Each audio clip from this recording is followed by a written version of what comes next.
درود شریف اللهم صل على سيدنا شفيعنا حبيبنا مولانا محمد وبارك وسلم اللهم صل على سيدنا شفيعنا حبيبنا مولانا محمد وبارك وسلم اللهم صل على سيدنا شفيعنا حبيبنا مولانا محمد وبارك وسلم نحمده ونصلي على رسوله الكريم أما بعد. وقال النبي صلى الله تعالى عليه وسلم الكيس من دان نفسه وعمل لما بعد الموت او كما قال علیہ الصلاۃ والتسلیم. محترم حاضرین کرام، کچھ دیر پہلے دین اسلام کے تعلق سے جو وضاحتیں آپ کے سامنے ہو رہی تھی، یعنی کہ قبر کے تعلق سے ہمارے جتنے بڑے ہیں، باپ دادا ہیں یا جن کے ماں باپ ہیں یا جن کے اپنے بہن بھائیوں کا انتقال ہو گیا ہے خاندان کے لوگوں کا، وہ تو چلے گئے، لیکن ہماری زندگی ہے، ہم جوان ہیں، بڑی عمر کے ہیں،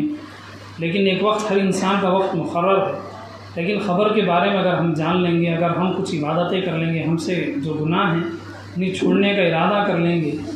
تو خبر کے وہ عذاب سے ہماری بھی حفاظت ہوگی. یا ہمارے جو مرحوم تھے، باپ دادا تھے یا بوڑھے جو بھی تھے، انتقال ہو گیا، اگر ان کے اندر یہ عادتیں تھیں تو ہمیں ان کے لیے دعا کرنا چاہیے تاکہ خبر کے ان عذابوں سے ان کی حفاظت ہو سکے. شیطان جو ہے، شیطان اصل میں ایک اللہ کا مسلمان بندہ تھا پہلے. یعنی کہنے کا مطلب یہ ہے کہ جب مسلمان بگڑتا ہے تو وہ ایسا بگڑتا ہے کہ کافر بھی اس کے سامنے کم ہوتے ہیں، اور جب مسلمان سدھرتا ہے اتنا اچھا بن جاتا ہے کہ فرشتے بھی اس کے سامنے برابر کے مقابلے کے لیے نہیں ہیں. اللہ کے نبی علیہ الصلاۃ والتسلیم مدینہ منورہ میں مسجد نبوی میں نماز پڑھ رہے ہیں، نماز پڑھتے رہے، شیطان مسجد میں آ گیا. ہم کیا سمجھتے ہیں کہ مسجد کے اندر شیطان نہیں آئے گا؟ شیطان مسجد میں بھی آئے گا، ہمارے سامنے بھی آ جائے گا. کیوں؟ اس لیے کہ شیطان بھی اصل میں ایک زمانے میں مسلمان تھا، وہ بھی ہماری طرح نماز پڑھنے والا. شیطان ہماری طرح ایک زمانے وہ بھی اللہ کے سامنے سر جھکانے والا تھا، وہ بھی ہماری طرح اللہ ہاتھ میں تسبیح لے کر کے ذکر کرنے والا تھا. اس زمانے کے لحاظ سے وہ کوئی کم نہیں تھا، وہ ہم سے زیادہ عبادت کرنے والا تھا. لیکن اس کے اندر ایک چیز تھی، غرور تھا، گھمنڈ تھا، ایگو تھا اس کے اندر. اسی کی وجہ سے وہ شیطان بن گیا. تب اس کا کام یہ ہے کہ وہ کسی بھی طرح سے انسان کو نیک کام کرنے نہ دے. جب اندازہ لگائیں، جب اللہ کے نبی علیہ السلام، جب اللہ کے رسول مسجد نبوی میں ہے، نماز پڑھ رہے ہیں، شیطان آ کر کے اللہ کے نبی کو پریشان کر رہے ہیں نماز کے اندر. جب وہ نماز پڑھتے ہوئے نبی کو نہیں چھوڑے گا تو مسجد میں بیٹھے آپ کو ہم کو کیوں چھوڑ دے گا؟ وہ کچھ نہ کچھ کرے گا کہ ہم لوگ مسجد میں بھی رہیں گے لیکن ہم عبادت نہ کر سکیں. اگر ہم مسجد میں بھی رہیں گے تو کوئی ایسی ویسی حرکت کریں کہ ہمیں ثواب نہ ملے. اس لیے ہمیں بڑی ہوشیاری کے ساتھ رہنا چاہیے کہ کہیں ہمارے سامنے پیچھے تو شیطان نہیں بیٹھا ہے. شیطان کون ہے؟ اصل میں پہلے مسلمان تھا، وہ بعد میں وہ نافرمان ہو گیا. جیسے گھر سے ہم کسی آدمی، جب ہمارا گھر کا کوئی آدمی نافرمان ہو جائے، حد سے زیادہ بگڑ جائے تو اسے گھر سے باہر بھگا دیتے ہیں. لیکن جب بھی وہ آئے گا، جب کوئی ہمارے گھر میں شادی ہو، جس آدمی کو ہم نے اپنے گھر کے آدمی بھگا دیا ہے، جب بھی وہ آئے گا تو خاموش نہیں رہے گا. شادی میں آئے گا تو ہمیں وہاں پر ٹینشن رکھے گا. ایسی شیطان کی حالت ہے. تو شیطان کے لیے کوئی مشکل نہیں ہے کہ وہ مسجد میں آ کر کے بھی ہمیں نمازوں سے دور کر دے، عبادت کرنے سے روک دے. اس لیے آپ جتنا ہم وقت یہاں پر گزاریں گے، کچھ دیر بیان ہوگا، پھر دعا ہوگی، اس وقت تک آپ یہ سوچیں کہ کیا شیطان میرے پر حملہ کر رہا ہے. جب شیطان نے اللہ کے نبی علیہ السلام کو نماز میں ہے، نماز کی حالت میں وہ پاس میں کھڑے ہو کر کے انگلی کر رہا ہے، شرارت کر رہا ہے تاکہ اللہ کے نبی نماز چھوڑ دے. اللہ کے نبی علیہ الصلاۃ والتسلیم نماز کی حالت میں اس کا ہاتھ شیطان کا اللہ کے نبی السلام نے پکڑ لیا. پھر اس کے بعد ایسی آپ نے نماز پوری کر لی. نماز ہونے کے بعد اللہ کے نبی صلی اللہ علیہ وسلم مسجد سے باہر لاتے رہے، پھر اچانک آپ نے اس کا ہاتھ چھوڑ دیا اور مسجد کے باہر لوگوں کو جمع کر کے فرمایا کہ آج میں چاہتا تھا کہ شیطان کو مسجد نبوی کے ستون یعنی پلر کے ساتھ اسے باندھوں، مدینہ کا ہر بچہ اسے دیکھے اور اسے مارے، پریشان کرے. لیکن میرے دل میں خیال آیا کہ اللہ نے شیطان کو لوگوں کی نگاہوں سے چھپا دیا ہے. جسے اللہ نے چھپا دیا ہے میں اسے لوگوں کے سامنے کیوں دکھاؤں؟ اس لیے میں نے شیطان کو چھوڑ دیا. کہنے کا مطلب یہ ہے کہ شیطان کسی کو نہیں چھوڑتا ہے. بڑے بڑے نبیوں کو اس نے نہیں چھوڑا، رسولوں کو تک اس نے پریشان کیا. تو ہم اور آپ کو مسجد میں آ کر کے وہ نماز نہ پڑھے، عبادت نہ کرے، دین کی بات نہ سنے، سب کچھ کرے گا، لیکن اب اس وقت ہمیں کنٹرول کرنا چاہیے. اس وقت نہیں بلکہ جب بھی ہم مسجد میں رہیں ہمیں سوچنا چاہیے کہ کیا شیطان میرے پر حملہ کر رہا ہے. تو بہرحال کہنے کا مقصد یہ ہے کہ جو خبر کے تعلق سے آپ کے سامنے وضاحت ہو رہی تھی کہ جو زندگی ہمارے پاس ہے، آہستہ آہستہ ہم اپنے اندر سے کچھ جو گناہ ہمارے اندر ہے، جو غلطیاں ہمارے اندر ہیں، آہستہ آہستہ ان غلطیوں کو چھوڑنا شروع کریں، اس کا ارادہ کریں۔ صرف ارادہ کرنے سے ہمیں ثواب مل جائے گا۔ اللہ کے نبی علیہ الصلوۃ والتسلیم مدینہ منورہ کے قبرستان میں چلے گئے، اس قبرستان کا نام ہے جنت البقیع۔ قبرستان میں چلے گئے تو وہاں پر اللہ کے نبی السلام نے خبر دیکھی۔ ہم خبر کو دیکھتے ہیں، خاموشی سے چلے جاتے ہیں، ہم خبر دیکھتے ہیں، بات چیت کرتے ہوئے ہنستے ہنستے وقت گزار لیتے ہیں، لیکن اللہ کے نبی علیہ السلام نے اس خبر کو دیکھا اور دیکھ کر کے وہ سجدے میں چلے گئے۔ قبرستان میں وہ زمین پر سر رکھ کر کے وہ قبرستان کی زمین میں سجدے میں چلے گئے اور رونے لگے، رو رو کر کے دعائیں مانگنے لگے، اے اللہ رحم کر دے، اللہ معاف کر دے، معاف کر دے، معاف کر دے۔ بہت دیر تک دعا کرتے رہے، پھر اس کے بعد سجدے سے اٹھے اور کھڑے ہو گئے اور ہنسنے لگے۔ اور جتنے صحابہ اکرام تھے، یعنی کہ مسلمان تھے اس زمانے کے، رضی اللہ عنہ، انہوں نے سوال کیا، اللہ کے رسول پہلے تو آپ نے خبر دیکھی، خبر دیکھنے کے بعد آپ سجدے میں گئے، سجدے میں آپ ہاتھ رکھ کے روتے رہے روتے رہے روتے رہے،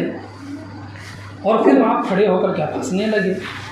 اللہ کے نبی علیہ السلام نے فرمایا اصل بات یہ ہے کہ جب میں نے اس خبر کو دیکھا، کچھ حدیثوں میں دو رقم کی باتیں، میت باتوں کو سن نہیں سکتے، کچھ حدیثوں میں میت سنتے ہیں، ان ساری احادیث کا تطبیق یہ ہے، دونوں حدیثوں کو ملا کر خلاصہ ہے کہ خبر دوسری دنیا میں جانے کا ایک راستہ ہے۔ جسم کو گلنے سڑنے سے، لوگوں کو تکلیف ہونے سے بچانے کے لیے جسم کو ہم دفن کرتے ہیں، لیکن وہ مرے ہوئے انسان کی جو روح ہے، وہ روح اس جگہ سے دوسری دنیا میں چلی جاتی ہے۔ جب اللہ چاہتے ہیں اس دوسری دنیا سے واپس اس خبر میں اسے بھیجتے ہیں۔ جب بھی اللہ تعالیٰ اس میت کی روح کو اس خبر میں بھیجیں گے، وہاں پر اس کا بیٹا جا کے دعا کرے، اس کا اپنا رشتہ دار دعا کرے، یا کوئی بھی لوگ دعا کرتے ہیں، تو وہ جو میت کی روح خبر میں آئی ہے وہ سنتی ہے اور دیکھتی بھی ہے اور پہچانتی بھی ہے کہ میرے خبر کے پاس کون کون لوگ آئے ہیں اور میرے لیے کیا کیا دعائیں کر رہے ہیں۔ اس لیے آپ یہ نہ سمجھیں کہ قبرستان میں ہم جا رہے ہیں تو یہ مرے ہوئے، ان کا جسم مرا ہے لیکن ان کی روح ابھی بھی زندہ ہے۔ جیسے ہم زندہ ہیں، جیسے ہم کھاتے اور پیتے ہیں، ایسے مرے ہوئے لوگوں کی روحوں کو بھی اللہ کی طرف سے روزی ملتی ہے، لیکن روحوں کے لیے وہ صرف کھاتے، ڈکار سے ان کی چیز ختم ہو جاتی، انہیں پیشاب کے لیے، ٹوائلٹ کے لیے باتھ روم جانے کی ضرورت نہیں ہے۔ کیوں؟ اس لیے کہ ان کے پاس جسم نہیں ہے۔ جسم ہے تو پانی پئیں گے تو پیشاب آئے گا، یہ جسم نہیں ہے۔ روحانی جب الگ ہو جائے تو روحانی کو بھی بھوک لگے گی، لیکن ان کی بھوک کو اللہ تعالیٰ مٹائیں گے اور صرف ڈکار سے وہ سب کچھ ختم ہو جائے گا۔ تو پھر اللہ کے نبی علیہ الصلوۃ والتسلیم نے فرمایا کہ جب میں نے اس خبر کو دیکھا، اس خبر کے اندر جس مردے کو دفن کیا گیا، اس مردے کی روح اس وقت اس خبر میں تھی۔ وہ روح خبر کے اندر سے کہنے لگے، اے یا شفیع المذنبین، یا شفیع المؤمنین، اے گنہگاروں کی سفارش کرنے والے، اے ایمان والوں کی شفاعت کرنے والے، آپ اللہ کے لیے دعا کریں، آپ اللہ سے میری سفارش کریں۔ سفارش یعنی کہ اللہ سے دعا مانگنا، اللہ سے آپ ریکمینڈ کریں کہ اللہ تعالیٰ مجھے معاف کر دے، مجھے خبر میں عذاب ہو رہا ہے، میری روح کو جلا رہے ہیں، میری روح کو فرشتے بڑی تکلیف دے رہے ہیں، مجھے مار رہے ہیں، پیٹ رہے ہیں، مجھے سزا دے رہے ہیں، مجھے بڑی تکلیف ہو رہی ہے خبر کے اندر۔ آپ اے شفیع المذنبین، اے سفارش کرنے والے، آپ میری سفارش کریں، شفاعت کریں۔ اللہ کے نبی السلام نے فرمایا مجھے اس کی تکلیف دے کر کے، اس کے چیخنے چلانے کو دے کر، اس میت کی روح کے رونے کو دے کر مجھے رحم آ گیا، اور میں سجدے میں سر رکھ کر کے اس آدمی کی روح کے لیے میں نے دعائیں کرنی شروع کر دی، اے اللہ اسے معاف کر دے، اس نے جو گناہ کیے کر دیے آپ اس پر رحم کر دیں، اس پر ترس کھائیں، اس پر مہربانی کر دیں، اس کے اوپر جو عذاب اس عذاب کو ہٹا لیں۔ مجھے خبر میں آواز آئی اللہ کی طرف سے کہ ہم نے اس کا عذاب ہٹا لیا۔ اللہ کے اسلام نے فرمایا جیسے میں نے سر اٹھایا، اس کی خبر کے اندر جو عذاب تھا، جو فرشتے اسے مار رہے تھے، جیسے جیل کے اندر قیدیوں کو مارتے ہیں، تکلیف دیتے ہیں، ایسے ہی روحوں کو، میت کی روح کو فرشتے عذاب دیتے ہیں،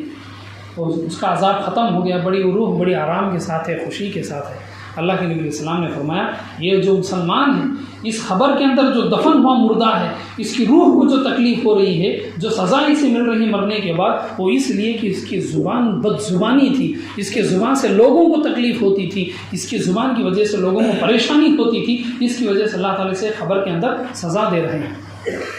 آج کتنے لوگ ایسے ہیں جب ان کی زبان کھلتی ہے تو ایسا معلوم ہوتا ہے کہ جیسے کہ سانپ کاٹ رہا ہے، سانپ کے سامنے ہاتھ رکھیں وہ ہاتھ کو بھی کاٹے گا، پاؤں رکھیں پاؤں کو کاٹ دے گا، اگر سانپ کے سامنے اپنا سر رکھیں تو سر کو بھی کاٹ دے گا۔ ایسی ایسی باتیں کرتے ہیں کہ جس کی وجہ سے انسان کا سکون ختم ہو جاتا ہے۔ کچھ انسانوں کی زبانیں زہریلی زبان ہوتی ہے، تو ہمیں چاہیے کہ ہماری زبان ایسی نہ ہو، دوسروں کو تکلیف دینا، دوسروں کو پریشان کرنا۔ کتنے سال ہم زندہ رہیں گے؟ زیادہ سے زیادہ 100 سال رہیں گے، اس کے بعد جب ہمارے باپ دادا یہاں پر نہیں رہے تو ہم کیوں رہیں گے؟ اس لیے دنیا میں تو ہم جو چاہے کر لیں گے، لیکن ہم جو یہاں پر کرتے ہیں وہ خبر میں ہم اس سے بچ نہیں سکتے۔ اس لیے ہم سے جو غلطیاں اب تک جو ہو گئی وہ ہو گئی، لیکن آہستہ آہستہ ہم اپنی زبان کو بدلنا شروع کریں، اپنے زبان کے اندر نرمی لے کر آئیں۔ تو اللہ کے نبی صلی اللہ علیہ وسلم نے فرمایا اس میت کی روح کو جو عذاب ہو رہا ہو اس لیے کہ اس کی زبان سے دوسروں کو تکلیف ہوتی ہے، اس لیے ہم لوگوں کو چاہیے کہ ہماری زبان سے دوسروں کو تکلیف نہ ہو، ایسی بات کریں کہ دوسروں کو پریشانی نہ ہو۔ حضرت عطا رحمۃ اللہ علیہ ایک اللہ کے ولی گزرے ہیں، اللہ کے بہت بڑے بزرگ گزرے ہیں۔ ان کے جتنے بھی مریدین تھے، مرشدین تھے، یعنی کہ یوں سمجھے کہ اس زمانے کے وہ علم سیکھنے والے تھے، جیسے اس زمانے میں حفظ سیکھنے کے لیے مدرسے کو جاتے ہیں، مولوی کو سیکھنے کے لیے مدارس کو جاتے ہیں، مفتی بننے کے لیے مدرسے کو جاتے ہیں۔ ایسے ہی پرانے زمانے میں کوئی مدرسہ نہیں تھا، صحابہ کے پاس، ولیوں کے پاس جا کر کے وہ قرآن حفظ کر لیتے، کچھ مسئلے سیکھ لیتے، کچھ طریقے سیکھ لیتے، اور اسی کر کے وہ اپنی اپنی جگہ میں آ کر کے کچھ کام کر لیتے، وہ اپنے گھروں والوں کو سکھا لیتے، عبادت کر لیتے۔ تو یہ عطا رحمۃ اللہ علیہ جو اللہ کے ولیوں میں سے ہیں، وہ اپنے مریدین کو، اپنے وہ شاگردوں کو دین کی باتیں سکھا رہے تھے۔ ایک آدمی آیا اور آ کر کے بیٹھا ہوا تھا، وہ گھبرا رہا تھا، تھرلا رہا تھا، جیسے زیادہ ٹھنڈ ہو تو لوگ کپ کپاتے ہیں، ٹھنڈ کی وجہ سے ان کے ہاتھ میں تھر تھراہٹ آ جاتی ہے، وہ گھبرا جاتے ہیں، ہاتھوں پیروں میں حرکت آ جاتی ہے، وائبریشن ہو جاتا ہے۔ اس طرح وہ پریشان تھا، گھبرا رہا تھا، ڈرا ہوا تھا۔ وہ جو اللہ کے ولی تو پہچان گئے کہ اس سے کوئی بہت بڑا گناہ ہو گیا۔ اگر ہم ہوتے تو سمجھتے کہ کوئی پیشنٹ ہے، اسے کوئی شاک لگا ہے، اسے لے جا کر کے پہلے مینٹل ہاسپٹل میں ڈال دو۔ وہ اللہ کے ولی تھے، انہوں نے اس آدمی کو سامنے بلایا اور پوچھا کہ تمہیں کیا تکلیف ہے؟ اس نے کہا کہ مجھ سے بڑا گناہ ہو گیا ہے۔ انہوں نے پوچھا تیرا گناہ کیا ہے؟ وہ کہنے لگا میرا اتنا بڑا گناہ ہے کہ آپ سوچ بھی نہیں سکتے۔ وہ جو اللہ کے ولی تھے وہ کہنے لگے کیا تیرا گناہ یہ زمین آسمان سے بھی بڑا ہے؟ وہ کہنے لگا ہاں میرا گناہ زمین آسمان سے بھی بہت بڑا ہے۔ پیغمبر وہ جو عطا رحمۃ اللہ علیہ تو انہوں نے سوال کیا کیا تیرا گناہ اس پوری کائنات سے بھی بڑا ہے؟ وہ کہنے لگا نہیں، اصل بات یہ ہے کہ میں چور ہوں۔ انہوں نے کہا چور ہے تو کیا ہوا؟ چور تو بہت ہوتے ہیں۔ وہ کہنے لگا میں معمولی چور نہیں ہوں۔ یہ اولیاء اللہ کے زمانے کی بات ہے، اس زمانے کی حالتیں الگ تھیں، آج کی زمانے کی حالت الگ ہے۔ وہ کہنے لگا کہ میں معمولی چور نہیں ہوں، میں تو کفن چور ہوں۔ پہلے زمانے میں لوگوں کے پاس پہننے کے لیے کپڑے نہیں تھے، پھٹے ہوئے لوگ کپڑے پہنتے آتے ہیں۔ آج سے 20 سال 25 سال 30 سال پہلے کی زندگی اٹھا کر کے دیکھنے، لوگ پھٹے ہوئے کپڑے پہنتے، سیون لگے ہوئے ہوتے تھے لوگوں کے کپڑوں کے اندر۔ آج سے 25-30 سال پہلے کی حالت ہو تو آج سے 100 سال 200 سال پہلے کتنی کپڑوں کی تنگی ہوگی۔ آپ اندازہ لگائیں جب چرانے کے لیے کوئی کام نہ ملے، چرانے کے لیے کوئی پیسے روپیے نہ ملیں، تو لوگوں کو دفن کرنے کے بعد ان کی خبریں کھود کر کے میت کے جسم سے، مردے کے جسم سے کفن چرا کر لاتے اور میت کو ننگا دفن کر کے وہ اس کفن کو دھو کر کے دکانوں میں بیچ دیتے، بازار میں بیچ دیتے۔ تو اس زمانے میں کپڑے کی کتنی زیادہ وہ تنگی ہوگی، کپڑا کتنا مہنگا ہوگا۔ جتنا آج سونا مہنگا ہے اتنا اس زمانے میں کپڑا مہنگا تھا۔ کئی لوگ ایک جوڑے کپڑے میں 20 سال 30 سال وہ لوگ زندگی گزار لیتے، بے حساب جگہ وہ کپڑے پھٹے ہوئے ہوتے، وہ اپنے کپڑے میں بہت ساری جگہ پیون یعنی کہ سیون لگا لیتے۔ تو کہنے کا مقصد ہے کہ اس زمانے کی حالتیں بڑی تنگی کی تھی۔ اولیاء اللہ کے زمانے میں آج کی طرح کپڑے کے مل نہیں تھے، بڑی مشکل سے کپڑے بنتے تھے۔ تو چور کہنے لگا کہ میں معمولی چور نہیں ہوں، میں کفن چور ہوں۔ میں قبرستان میں خبریں کھود کر کے مردے کی جسم سے میں کفن نکالتا ہوں اور ننگا دھڑنگا ان مردوں کو دفن کر کے میں ان کپڑوں کو، کفن کے کپڑوں کو بازار لے جا کے میں دھلائی کر کے بیچ دیتا ہوں۔ وہ بھی پریشان ہو گئے کہ چوری بھی، اللہ اکبر، ایسی چوری کہ انسان مردے کے جسم سے کفن کو چرائے۔ انہوں نے سوال کیا کیا تجھے ڈر نہیں لگتا، کیا تجھے گھبراہٹ نہیں ہوتی کہ تو نے اتنی بڑی چوری کی؟ وہ کہنے لگا کہ میری زندگی تو اسی میں گزر گئی، چوری کرتے کرتے میرے دل سے ڈر ہی ختم ہو گیا۔ میں رات کے اندھیرے میں جاتا ہوں، چراغ لے جاتا ہوں، خبر کی کھدائی سے پہلے میں چراغ روشن کر کے خبر کی کھدائی کر کے وہاں سے کفن لے جاتا ہوں، خبر بند کر کے میں اس کو بازار میں فروخت کر لیتا ہوں۔ انہوں نے سوال کیا آخر تو نے گناہ کیا کیا؟ اس نے کہا کہ میں ایسے ہی چوری کرتے کرتے ایک مرتبہ میں دن میں دیکھ لیتا کہ کس آدمی کو کہاں پہ دفن کیا گیا، میں دیکھ لیتا کہ میت عورت کی ہے مرد کی ہے، جس کی بھی میں دیکھ لیتا، مجھے کوئی فرق نہیں تھا کہ مرنے والا مرد ہے یا عورت ہے، میرا کام تھا کفن چرانا، عورت ہے تبھی بھی چرا لیتا۔ یہ کوئی معمولی گناہ نہیں، بہت بڑا گناہ ہے مردے کی جسم سے مردے کو ننگا کر کے چھوڑ کر کے آنا۔ اور کہنے لگا ایک مرتبہ میں کفن چرانے کے لیے میں نے خبر کھولی، جیسے ہی میں نے میت کے منہ سے کفن کو ہٹایا، جیسے ہی میں نے اس کے چہرے سے کفن کو ہٹایا، میں نے دیکھا کہ اس کا چہرہ قبلے کی طرف سے ہٹ کر کے دوسری طرف پھرا ہوا تھا۔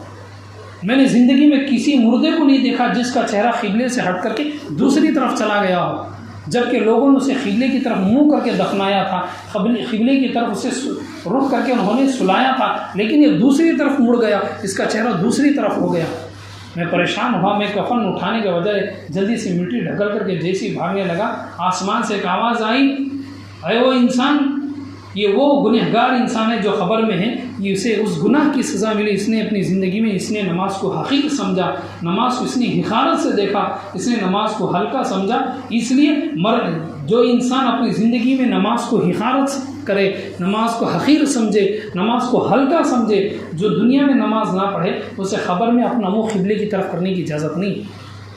نماز میں جب ہم کھڑے ہوتے ہیں، ہمارا رخ، ہمارا منہ قبلے کی طرف ہوتا ہے، مرنے والے کو بھی قبلے کی طرف منہ کر کے دفناتے ہیں۔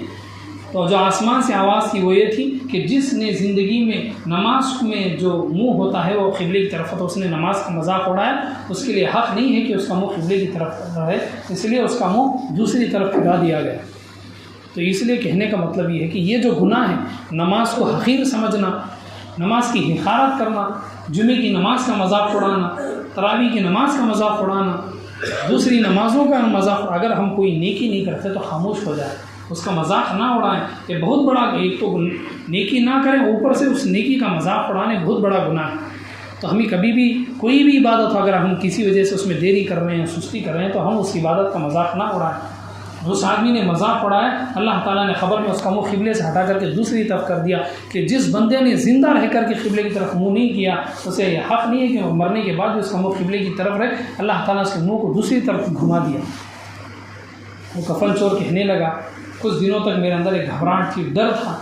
کچھ دن گزرنے کے بعد وہ ڈر ختم ہو گیا، پھر میری معمولی حالت ہو گئی، میں پھر چرانے کے لیے، کفن چرانے کے لیے پھر رات میں پہنچ گیا۔ میں دن میں دیکھ لیتا کہ کس کا انتقال ہے، اس رات میں چلا جاتا قبرستان میں، جا کر کے میں نے خبر کی کھدائی کی۔ جب میں نے اس دوسرے مردے سے میں نے جب چہرے سے کفن ہٹایا تو میں نے دیکھا کہ اس مردے کا پورا جسم انسان کا ہے، لیکن جو اس کا سر ہے، اس کا چہرہ ہے، اس کا یہ سب پیچھے کا حصہ ہے، وہ ایک جانور کا بن گیا ہے۔ میں بڑا پریشان ہوا، میں گھبرا گیا، میں ڈر گیا کہ یہ تو ہمارا انسان تھا، ہمارا جانا پہچانا آدمی تھا، اسے دفنانے کے بعد اس کے چہرے کو کیا ہو گیا، جانور کیسے بن گیا؟ اس کے ہاتھ بھی انسان کے ہیں، اس کے پاؤں بھی انسان کے ہیں، لیکن اس کا چہرہ جانور کا کیوں بن گیا؟ اب وہ جانور کے چہرہ جانور کا، سر جانور کا بن گیا ہے، لیکن سارا جسم انسان کا ہے۔ میں ڈر کر کے کفن کو وہیں چھوڑ دیا اور میں نے ایسے ویسے کر کے خبر کو بند کر دیا۔ جیسے میں خبر پہ مٹی کو بند کر رہا تھا، اس وقت آسمان سے آواز آئی کہ یہ وہ انسان ہے جو دنیا میں نشہ کرتا تھا، جو نشہ چڑھانے کے لیے نشے کی چیزوں کا استعمال کرتا رہا، جیسے شراب ہے، بہت ساری چیزیں، پتیاں ہیں جن کا دھواں لینے سے، جن کو استعمال کرنے سے انسان کو نشہ چڑھتا ہے۔ تو خبر کے اندر اس انسان کے چہروں کو اللہ نے ایک جانور کی شکل دے دی۔ کتنا بڑا گناہ ہے، جانے انجانے میں جو گناہ ہو جاتا ہے، اللہ سے معافی مانگ لے، گناہ معاف ہو جائے گا، لیکن آئندہ کے لیے ہمیں نشے سے، شراب سے ہمیں بھی بچنا ہے، اپنے بچوں کو بچانا چاہیے۔ کئی مرتبہ ماں باپ کمانے میں، جمانے میں، دھمانے میں لگ جاتے ہیں، ان کی اولاد دوستوں کے ساتھ لگ کر کے، اپنے فرینڈ کے ساتھ مل کر کے وہ اس طرح نشے کی چیزوں میں چلی جاتی ہے۔ ہمارے آنکھوں کے سامنے ہمارے وارثی شرابوں میں جا رہے ہیں، تو شراب کا نشہ چڑھانے کا گناہ یہ ہے کہ خبر کے اندر اللہ تعالیٰ اس کے چہروں کو اسے بگاڑ دیتے ہیں۔ وہ جو کفن چور تھا، علامہ عطا رحمۃ اللہ علیہ، جو اللہ کے ولی تھے، اس نے ان سے کہا، اللہ کے ولی سے کہا کہ کچھ دن گزرنے کے بعد پھر میری حالت معمولی ہو گئی، میں پھر خبر میں کفن چرانے کے لیے گیا۔ میں وہاں جانے کے بعد جب میں نے تیسری میت کے جسم سے جب میں نے کفن کو کھولا تو اس کی جو زبان تھی وہ رخسار، یہ جو کلہ ہے، یہاں پر سوراخ پڑ کے اس کی زبان باہر سے جھول رہی تھی، جبکہ ہم نے اسے جب دفنایا تھا، جب اس مردے کو نہلایا گیا دن میں تو پوری طرح سے وہ اچھا تھا، صحیح تھا، چہرہ بھی تھا، صحیح تھا، اس کا منہ بھی بند تھا، لیکن دفن ہونے کے بعد جب میں نے رات میں کھدائی کی، خبر کے اندر سے، اس کفن کے اندر سے مردے کی جو زبان تھی باہر سوراخ پڑ کے وہ زبان باہر لٹکی ہوئی تھی، اور اس کے دونوں ہاتھ سیدھے نہیں تھے، ہم نے اسے سیدھا دفنایا تھا، لیکن جب میں نے رات میں کھدائی کی خبر کی کفن چرانے کے لیے، اس کے دونوں ہاتھ ایسے اوپر آ گئے تھے، بڑے بڑے میخوں کے ذریعے سے اس کے دونوں ہاتھوں کو چبھا کر کے کندھوں سے نکالا گیا تھا۔ میں پریشان ہو گیا، یہ تو معمولی آدمی تھا جسے ہاتھ لمبے کر کے دفنائے گئے تھے، اس کا منہ صحیح تھا، اس کے ہاتھوں میں نہ میخے کچھ بھی نہیں۔ میں پریشان ہو گیا کہ کیسے کیسے عذابات ہو رہے ہیں، مجھے کیا آنکھوں کو نظر آ رہا ہے، میری آنکھوں کو کیا ہو گیا ہے کہ میں سب کچھ دیکھ رہا ہوں، میرے اوپر ایک کیسا وقت گزر رہا ہے۔ میں نے وہیں پہ وہ اس مردے کے اوپر مٹی ڈالنی شروع کر دی، میں نے کفن بھی وہیں پہ چھوڑ دیا، کوئی ضرورت نہیں ہے ایسے نافرمانوں کے کفن چرانے کی، میں نے وہیں پہ بند کرنا شروع کر دیا۔ جیسے میں قبرستان سے باہر آ رہا تھا، مجھے غیب سے ایک آواز آئی کہ یہ وہ مسلمان ہے جو دنیا کے اندر اس نے لوگوں کے ساتھ اس نے دھوکہ کیا، لوگوں کا مال دھوکہ کر کے لوٹتا رہا۔ کئی لوگ ہوتے ہیں دوسروں سے پیسے لے لیں گے لیکن پیسے کبھی نہیں دیں گے، دوسروں کے پاس پیسے لیں گے قرض کے بہانے، کسی بھی بہانے پیسے واپس نہیں لوٹائیں گے۔ دوسروں کے پاس پیسے لے کر کے جو لوگ دھوکہ کرتے ہیں ان کی خبر میں یہ حالت ہوتی ہے، ان کی زبان باہر نکلی ہوئی، ہاتھوں میں میخ لگے، یعنی جیسے کہ گنہگار انسان ہوتا ہے وہ حالت ان کی ہو جاتی ہے۔ عطا رحمۃ اللہ علیہ سے جو اللہ کے ولی تھے، ان سے اس آدمی نے کہا کہ چوتھے مردے کی جب میں نے خبر کھودی کچھ دنوں بعد، جیسے ہی میں اس کی خبر کی بالکل مٹی ہٹانے کے بعد، جیسے ہی اس میت کے اوپر جو جیسے ہم یہاں پر لکڑیاں ڈالتے ہیں یا کچھ لوگ بڑی بڑی پتھریں لگا دیتے ہیں، میں نے وہاں سے اس چیز کو جیسے میں نے ہٹایا تو دیکھا کہ پوری میت کے اوپر انگار لگا ہوا ہے، انگارے پڑے ہوئے ہیں اس میت کے اوپر، آگ لگی ہوئی ہے اس میت کے اوپر۔ میں پریشان ہو گیا، میں وہیں پہ وہ سب کچھ چھوڑ کر کے بند کر کے میں وہاں سے بھاگنے لگا تو میرے پیچھے سے کسی سے بھاگنے کی آواز آئی۔ اس بھاگنے والے نے کہا یہ وہ گنہگار انسان ہے جس نے اپنی دنیا کی زندگی کے اندر وہ جھوٹی باتیں کرتا رہا، جو لوگوں کے ساتھ جھوٹ بول کر کے اس نے دھوکہ دیا، جھوٹ بولنے کی وجہ سے اس کی میت کو جلایا جا رہا ہے۔ دیکھنے میں تو میت ہے لیکن وہاں پر اس کی روح کو عذاب ہو رہا ہے۔ آج جھوٹ بولنا بڑا آسان کام ہے، ہوشیاری ہے، چالاکی ہے۔ لوگ اپنے آپ کو بڑا آدمی سمجھتے ہیں کہ میں جھوٹ بولتا ہوں، میں چالاک ہوں، لیکن یہ جھوٹ بولنے کی کیا ضرورت ہے؟ جب بات ہی کرنا ہے تو ہم صحیح بات کریں، اگر جھوٹ بات کرنا ہے تو اس جھوٹ کو چھوڑ کر کے ایسی بات کریں کہ ہمیں جھوٹ ہی نہ بولنا پڑے، اس بات کرنے کی ضرورت ہی نہیں ہے جہاں پر جھوٹ کی ہمیں ضرورت پڑ جائے۔ تو بہرحال جھوٹ بولنے کی وجہ سے اس کے جسم پر اور پورے میت کے اوپر انگارے پڑے ہوئے تھے، انگاروں سے اس میت کو، اس کی روح کو جلایا جا رہا تھا۔ جو کفن چور آدمی تھا اس نے کہا کہ کچھ وقت گزرنے کے بعد، کچھ عرصہ بعد میں نے 5ویں خبر کی کھدائی کی۔ جب میں نے اس خبر کی کھدائی شروع کی تو خبر کے اندر سے مجھے رونے کی آوازیں آنے لگی، جیسے کہ کوئی انسان کسی کو مارے، لکڑیوں سے، لاٹھیوں سے، کسی بھی طرح سے مارے تو مارنے کی جو آواز آتی ہے، اس طرح مارنے کی آواز خبر کے اوپر آ رہی ہے، اور مردے کی رونے کی آواز، چیخنے کی آواز، درد سے رونے کی آواز خبر کے باہر تک آنے لگی۔ میں پریشان ہو گیا، میں نہیں چاہا کہ اب پوری طرح سے اسے نکالوں، اس کا کفن سب اتاروں، میں نے اوپر سے ہی اس خبر کو چھوڑ کر کے میں وہاں سے ڈر کر کے بھاگنے لگا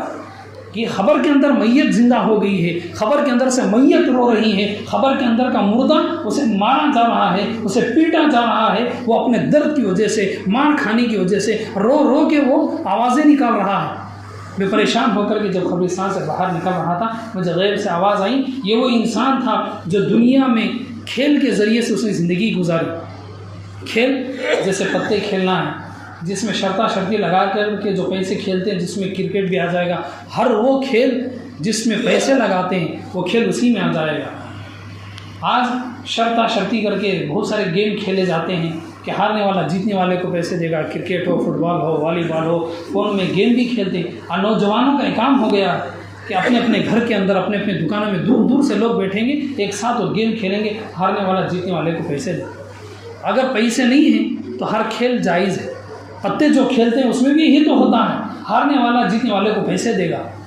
یہی چیز پتے کھیلنے کا مطلب پتے ہونا ضروری نہیں، پتے کھیلنے کا مطلب، جوئے کا مطلب یہ ہے کہ ہارنے والے کی طرف سے پیسے جائیں گے جیتنے والے کو، چاہے جو سا کھیل بھی کھیلیں، کیرم بورڈ کھیلیں یا کسی بھی طرح کا کھیل کھیلیں، وہاں پر ہارنے والے کی طرف سے پیسے جا رہے ہیں تو سمجھ جائیں وہ حرام ہے۔ یہ آج دنیا میں ہم مزے کے لیے کھیل لیں گے، لیکن مرنے کے بعد ہمیں فرشتے اتنی آسانی سے نہیں چھوڑیں گے۔ تو یہ 5 قسم کے مردوں کے بارے میں وہ جو کفن چور آدمی تھا وہ اللہ کے ولی کو بتا کر کے کہنے لگا اللہ کے لیے میں آپ سے آپ کے ہاتھ پر ہاتھ رکھ کے میں معافی مانگتا ہوں، میں آئندہ کبھی بھی میں کفن چرانے کا کام چھوڑ دوں گا، یہ چوری نہیں کروں گا، میں ہمیشہ کہ جتنے گناہ میں نے دیکھے نماز کو ہلکا سمجھنے والے کا منہ قبلے کی طرف سے ہٹا کر کے دوسری طرف کر دیا گیا، اور دوسرے مردے کو لوگوں کو دھوکہ دینے کی وجہ سے اس کی زبان باہر آ گئی، اس کے ہاتھوں کو میخ لگا دیا گیا، اور ایک انسان کو شراب پینے کی وجہ سے نشہ کرنے کی وجہ سے اس کا سارا جسم انسان کا اس کا سر جانور کا ہو گیا، اور جو انسان جھوٹی باتیں کرتا رہا لوگوں کو دھوکہ دیتا رہا اس کے میت پر آگ ڈال دی گئی، اور جو انسان اپنی زندگی میں اس طرح کھیل کھیلتا رہا پیسے ہارنا جیتنا، اسے اس کی میت کے اندر روح ڈال کر کے اسے لوگ فرشتے مارتے رہے اور درد سے روتا رہا۔ میں نہیں چاہتا کہ ان میں سے کوئی گناہ میری زندگی میں آئے، میں آپ کے سامنے معافی مانگتا ہوں، میں نماز کا پابند رہوں گا، میں نیک کام رہوں گا، میں عبادت گزار بنوں گا۔ اس کے بعد اس نے معافی مانگی اور اس کی زندگی سدھر گئی۔ تو کہنے کا مقصد یہ ہے کہ اللہ تبارک و تعالیٰ اپنے ولیوں کے ذریعے، اپنے رسولوں کے ذریعے، حدیثوں کے ذریعے عذاب خبر کے بارے میں لوگوں کے بتانا چاہتے ہیں کہ خبر صرف میت کو مردے کو دفن کرنے کی جگہ نہیں ہے، وہ اصل میں ایک نئی دنیا کی زندگی وہاں سے شروع ہوتی ہے۔ ہمارا جسم گلے گا سڑے گا، لیکن یہ جو ہماری روح ہے، ہماری روح کو موت نہیں ہے۔ موت کا مطلب ہماری روح جسم سے باہر نکلے گی۔ حدیث پاک میں موجود ہے مرنے کے بعد لوگ سمجھتے ہیں کہ انسان مر گیا، جسم مرا، لیکن مرنے والی کی روح وہاں پر ہوتی ہے۔ لوگ اسے نہلاتے ہیں، مرے ہوئے میت کی روح کھڑے ہو کے دیکھتی ہے کہ کون کون لوگ مجھے نہلا رہے ہیں۔ میت کی روح یہ دیکھتی ہے کہ میرے لیے کفن کون لے کر کے آ رہے ہیں۔ میت کی روح جب لوگ جنازہ لے کر کے جاتے ہیں، حدیث پاک میں موجود ہے اس مرے مردے کی روح جنازے کے اوپر بیٹھ جاتی ہے اور سب لوگوں کو دیکھتی ہے کہ لوگ میرے میت کو اٹھا کر کے قبرستان کی طرف جا رہے ہیں۔ اگر وہ نیک روح ہے تو کہتی کہ مجھے جلدی سے لے جا کر کے دفن کر دو، اگر وہ گنہگار مردہ ہے اس کی روح جنازے کے اوپر ہوتی ہے، اس کی باڈی اندر ہوتی ہے جنازے کی، وہ روح کہتی ہے خبر میں نہ مجھے دفن مت کرو، میں گنہگار ہوں، میں نافرمان ہوں۔ خبر میں عذاب دینے والے فرشتے اسے دور سے نظر آتے ہیں، غیب کا پردہ کھل جائے گا۔ میت کی روح جنازے کے اوپر بیٹھ کر کے جب جنازہ لے جاتے ہیں، میت کی روح جنازے کے اوپر ہوتی ہے، سب لوگوں کو دیکھتی ہے، ان کے رشتہ داروں کو، ان کے دوستوں کو، سب کو جانتی ہے۔ جب میت کو خبر میں رکھا جاتا، میت وہاں پر میت کی روح بھی وہاں پر ہوتی ہے۔ ہم کیا سمجھتے ہیں کہ مر گیا انسان کا جسم مرا ہے، اس کی باڈی مری ہے، اس کا جسم، یہ بدن مرا ہے، لیکن یہ جو روح ہمارے اندر ہے، جو ہمارے اندر جان ہے، یہ صرف جسم سے باہر ہے، جسم کے اندر نہیں آئے گی، جسم کے باہر وہ رہے گی، میت کے ساتھ وہ خبر میں رہے گی۔ میت کا جسم کیڑے کھا جائیں گے، سب ختم ہو جائے گا، لیکن اس کی روح اس خبر میں رہے گی۔ اللہ تعالیٰ وہاں سے اسے دوسری دنیا میں لے جائیں گے، جب اللہ تعالیٰ چاہیں گے واپس مردوں کو قبرستان میں بھیجیں گے، پھر لیں گے کہ اللہ کی مرضی، جب چاہے نہیں وہ قبرستان میں بھیجیں پھر واپس دوسری دنیا میں بھی لے جاتے ہیں۔ ساری باتوں کا خلاصہ یہ کہ ہمارے مرحومین ہیں، جو شعبان کا مہینہ ہے، اس میں لوگ اپنے مرحوم ماں باپ کے لیے، بہن بھائیوں کے لیے، باپ داداؤں کے لیے دعا کرتے ہیں، ان کے لیے صدقہ دیتے ہیں، ان کی طرف سے خیرات کرتے ہیں، اپنے مرحوم کے لیے ثواب کی نیت سے کھانا لوگوں میں بانٹتے ہیں، کپڑے بانٹتے ہیں، لوگوں میں راشن تقسیم کرتے ہیں۔ تو شعبان کے مہینے اپنے مرحوم کے لیے صدقہ خیرات کریں، ساتھ ہی ساتھ ہم بھی ان گناہوں سے بچنے کی پوری کوشش کریں۔ حدیث پاک کا ایک واقعہ ہے، یہ واقعہ بتانے کے بعد بیان ختم ہو جائے گا۔ اللہ کے نبی علیہ الصلوۃ والتسلیم کے پاس ایک بوڑھی عورت آئی اور آ کے کہنے لگی کہ میری جوان بیٹی تھی، جوانی میں اس کا انتقال ہو گیا، شادی ہوئے کچھ سال تھے، اس کا انتقال ہو گیا، کئی سال ہو گئے، اب مجھے خیال آ رہا ہے کہ اتنے سال ہونے کے بعد میری جوان بیٹی میرے آنکھوں کے سامنے اس کی موت ہو گئی، اس کا جنازہ نکلا، اس کی میت کو لوگ اٹھا کر کے لے گئے، میں روتی روتی گھر کے اندر رہ گئی۔ میرا دل چاہتا ہے، میری دل کی چاہت یہ ہے، میری یہ ارمان ہے، میرا یہ ارادہ ہے، میری یہ مراد ہے، میں چاہتی ہوں کہ میں اپنی بیٹی کو خواب میں دیکھوں کہ وہ جنت میں ہے، کیا ہے، کیسی ہے، کس حالت میں ہے، تاکہ میرے دل کو ایک تسلی ملے کہ میرا خون، میری بچی، میری بیٹی کس حالت میں مرنے کے بعد ہے۔ یہ وہ جو واقعہ ہے، اس واقعے کے ذریعے بالخصوص ہمارے لیے، ہماری عورتوں کے لیے بہت بڑا سبق ہے۔ اللہ کے نبی علیہ السلام نے فرمایا جاؤ جمعے کی رات میں، آج جمعے کی رات میں تم 4 رکعت نماز پڑھو اور اپنی بیٹی کے لیے دعا کر کے تم سو جاؤ، اللہ تعالیٰ تمہیں دکھا دیں گے۔ جمعے کی رات ہو گئی، جیسے دن ہوا اللہ کے نبی علیہ السلام کے پاس سے آ کر کہنے لگے اللہ کے رسول صلی اللہ تعالیٰ علیہ وسلم، میں نے اپنی بیٹی کو خواب میں دیکھ لیا۔ بیٹی کو دیکھنے سے پہلے میں پریشان تھی کہ میں نے اپنی بیٹی کو خواب میں نہیں دیکھا،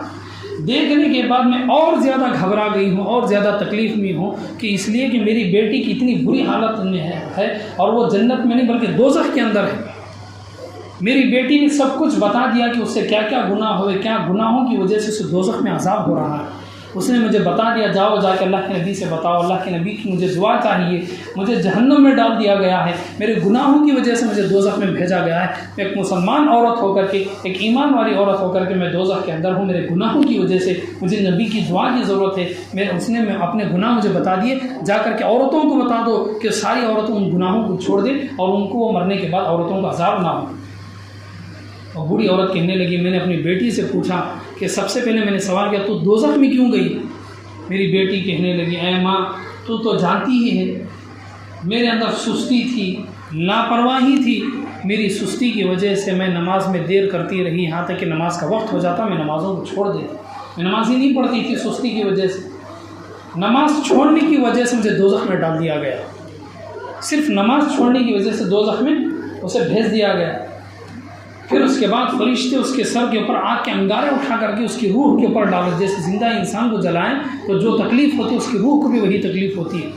مرنے کے بعد مردے کی روح یا تو خبر میں ہوگی، خبر کے ذریعے سے دوسری دنیا میں اللہ تعالیٰ یا تو اسے دوزخ میں عالم برزخ میں لے جاتے ہیں، وہ ایک الگ دنیا ہوتی ہے، روحوں کی وہاں پر تکلیف ہوتی ہے انہیں، اگر نیک ہیں تو اللہ تعالیٰ انہیں آرام سے رکھتے ہیں۔ وہ بیٹی کہنے لگی، اے امی جان میرے سر کے اوپر انگارے ڈالے جا رہے ہیں، میرا گناہ یہ ہے کہ میں اپنے سر کے بالوں کا پردہ نہیں کرتی تھی، میں اپنے سر کے بالوں کو کھلے رکھ کر کے میں گلیوں میں راستوں میں گھومتی رہی، مرد میرے سر کے بالوں کو دیکھتے رہ گئے۔ آج ہماری بہن بیٹی ہو جو کوئی بھی ہو اس طرح وہ کھلے بال رکھ کر کے وہ اسکول جائے کالج جائے تو ہم نہیں سوچتے، ہمیں کچھ بدلاؤ لانا چاہیے، اسکول والوں سے بات کرنا چاہیے۔ اگر آج تو کرناٹک میں حجاب کے تعلق سے بڑی پریشانی آ گئی ہے کہ برقع نہیں پہن سکتے، حجاب نہیں کر سکتے، سر پہ اوڑھنی لگا نہیں سکتے، تو بہرحال سر کے بالوں کو کھلا رکھنے کی وجہ سے یہ عذاب مل رہا ہے۔ تو بہرحال جتنی ہو سکے ہمیں کوشش کرنی چاہیے کہ برقع ہو، برقعے کے ساتھ ساتھ سر کے بال بھی چھپے۔ اور اس کے بعد اس کی ماں نے دیکھا کہ اس کے آنکھوں کے اندر لوہے کو گرم کر کے اس کے آنکھوں کو داغ لگائے جا رہے ہیں، جلائے جا رہے ہیں۔ اس کی بیٹی کہنے لگی، امی جان میرا گناہ یہ ہے کہ میں مردوں کو دیکھتی تھی، جیسے مرد عورتوں کو دیکھتے ہیں، مردوں کو عورتوں کو دیکھنا گناہ ہے، ایسے عورتوں کو مردوں کو دیکھنا گناہ ہے۔ میری اندر ایک عادت تھی کہ میں مردوں کو گھورتی تھی، میں ان کے چہروں کو دیکھتی تھی، ان کی خوبصورتی کو دیکھتی تھی، دوسرے مردوں کو دیکھنے کی وجہ سے مجھے یہاں پر یہ آگ لوہے کے سلاخوں کو آگ میں جلا کر کے میرے آنکھوں کو جلا رہے ہیں۔ اور دوزخ میں جو اللہ کا انداز ہے 5ویں پارے میں اللہ نے فرمایا، کلما نضجت جلودہم بدلناہم جلودا غیر ھذا، یعنی اللہ تعالیٰ جیسے ہی وہ حصہ جلے گا فوراً اللہ تعالیٰ اسے اچھا بنا دیں گے، پھر جلائیں گے، جلنے کے بعد پھر اللہ تعالیٰ اسے اچھا کر دیں گے۔ دنیا کی طرح نہیں کہ جلنے کے بعد جلاتے جلاتے کچھ حصہ سدھ ہو جائے گا، اس کے بعد جلائیں کاٹیں معلوم ہی نہیں ہوگا، لیکن جہنم میں ایسا نہیں، جلانے کے بعد اللہ تعالیٰ پھر اسے اچھا کر دیں گے، پھر جلائیں گے، پھر جب وہ سدھ ہو جائے تو پھر اسے اچھا کر دیں گے، پھر اللہ تعالیٰ پھر اسے اچھا کریں گے، پھر جلائیں گے، اس طرح تکلیف ہوتی رہے۔ پھر اس عورت کے کانوں کے اندر لوہے کی سلاخیں لے کر کے آگ میں پکا کر کے لال کر کے لوہے کی راڑوں کو، لوہے کی بڑی بڑی کاڑیوں کو اس کے کانوں کے اندر ڈال دیا جاتا۔ اس عورت نے، اس جوان بیٹی نے ماں سے کہا، میرا گناہ یہ ہے کہ میں ادھر کی باتیں ادھر لگانا، ادھر کی باتیں ادھر لگانا، جو چاڑیاں بتانا کہتے ہیں، جو چغلی لگانا کہتے ہیں، انسان سے کئی مرتبہ غلطی ہو جاتی ہے کہ ایک دو مرتبہ انسان اپنی زبان سے بول دیتا ہے، لیکن انسان اپنے آپ کو سنبھالنا چاہیے۔ ایسا نہیں کہ پوری زندگی وہی عادت، کچھ لوگوں کی وہی فطرت ہوتی، ہر ہمیشہ ادھر کا ادھر لگائیں گے، ادھر کا ادھر لگائیں گے، یہی ان کی عادت ہوتی۔ انسان سے غلطی ہوتی ہے، انسان سے گناہ ہو جاتی ہے، اس کا مطلب یہ نہیں کہ پوری زندگی وہی کام کرتے رہیں کہ ادھر کا ادھر، ادھر کے ادھر لگاتے رہیں۔ ہمیں اپنے آپ کو سدھارنا چاہیے، ہمارے اندر کچھ غلطیاں ضرور ہیں، ہمارے اندر گناہ ضرور ہیں ہمارے اندر، لیکن ہمیں اپنے آپ کو سدھارنا چاہیے۔ ہم کس کا کیا بگاڑ لیں گے، کتنے سال ہم دنیا میں رہیں گے، ایک دن ہمیں بھی مرنا ہے، سامنے والے کو بھی مرنا ہے، کوئی قائم نہیں رہیں گے اس دنیا کے اندر۔ اپنی زبان کو، اپنے اخلاق کو ہمیں اچھا کرنا چاہیے۔ تو دوسروں کی ادھر کی بات ادھر لگا کر کے لڑانے کی وجہ سے اللہ تعالیٰ نے اس کے کانوں کے اندر لوہے کو جلا کر کے اس کے کانوں میں گھسانا، اللہ نے اسے سزا دی۔ اس لیے ہم لوگوں کو چاہیے کہ ہم دوسروں کے پیچھے نہ پڑیں، ہم اپنے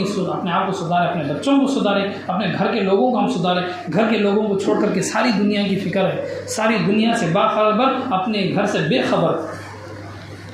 اور پھر اس کے بعد اس بوڑھی ماں نے کہا کہ میں نے اپنی بیٹی کو دیکھا کہ اس کے چہرے کو آگ جلا کر کے آگ کے ذریعے سے اسے داغا جلا، آگ کے داغنے کی وجہ سے اس کے منہ پر بہت بڑا آبلہ آ گیا۔ میں نے پوچھا بیٹی یہ تجھے کیا تکلیف ہے، کس وجہ سے تیرے چہرے کو جلایا گیا؟ بیٹی نے کہا میں اپنے چہرے کا پردہ نہیں کرتی تھی،